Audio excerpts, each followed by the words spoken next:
In Iskenderun, one of the cities devastated by the earthquake in Turkey, Nermin was looking for clean drinking water to give her children, but she couldn't find any.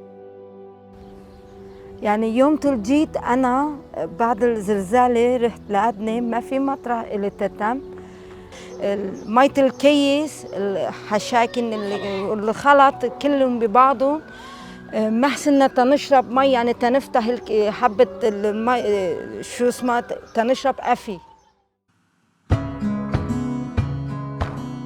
Thanks to the prayers and support of partners like you, Operation Blessing installed a clean water point in the camp where Nermin lives with her 2 children. تعب كتير يعني بعد زلزال كتير تعب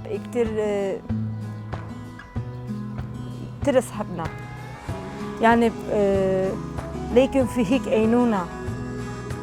Now Nermin no longer needs to worry about finding clean water for herself and her children.